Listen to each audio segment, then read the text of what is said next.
Good morning সকলকে। তৈরি হয়ে গেছে আজকে টিফিন, লুচি, আলু ভাজা আর কিন্তু আপেল অনেককেও দিয়ে দিয়েছি। তো এই হচ্ছে টিফিন যাচ্ছে, বাগানের দিকে রেডি হয়ে গেছে, বেরোবে। চলো, চলে এসছে আরেকজন, দেখো খেতে দিয়ে দিয়েছি এসে। তো এই যে দেখো আজকে এই যে তেতো ডালটা আর একটু কয়েকটা উচ্ছে ভেজে এর মধ্যে দিয়ে দিয়েছি।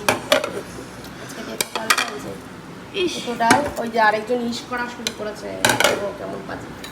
শশা লেবু আর এখানে আলু ঝিঙে পোস্ত করেছি। এই যে আলু ঝিঙে পোস্ত, পোস্ত একটু শুকনো শুকনো করে খেতেই ভালো লাগে, ঝোল ঝোল পোস্ত না আমার করা পছন্দ হয় না। আর এখানে রয়েছে এই যে চিকেন যে বানিয়েছিলাম, এই যে সেই আবার চিকেনটা একটু গরম করে নিয়েছি, ব্যাস।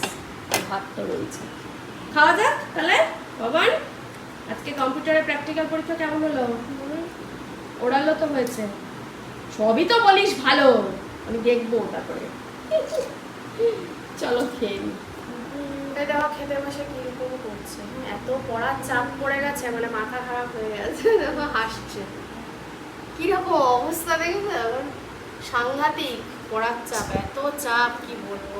যাকে কিছু বলার নেই, এখন পড়তেই হবে। ভাত, আবার সোমবারে পরীক্ষা আছে। ডাল দিয়েছি, দেখো মুসুর ডাল দিয়েছি, আর এই যে আলু পটলের একটা সবজি বানিয়েছি। আলু পটল কী করবো রাত্রেবেলা, রোজ রোজ বুঝে উঠতে পারি না। আর কটা পটল ভাজা করেছি, এখানে চিকেনও রয়েছে, তুই যদি খাস খেতে পারিস। এই হচ্ছে আজকে আমাদের রাত্রেবেলা খাবার দাবার, ডিনার। এখানেই শেষ করবো ব্লগটা। মানে আমিও ভীষণ টায়ার্ড, পড়াতে পড়াতে আরও পড়তে পড়তে। যাকে আরও হাউস হোল্ডেরও অনেক কাজ থাকে, জানোই তোমরা, অত তো আর বলে টাটা করে দিচ্ছে। চলো, ব্লগটা ভালো লাগলে এখানেই এন্ড করছি আজকে। ভালো লেগে থাকলে অবশ্যই ফলো করে দিও পেজটা, সাপোর্ট করো আমাদের উই আর ফ্যামিলি ইউটিউব চ্যানেলকে। গুড নাইট, ভালো থাকো।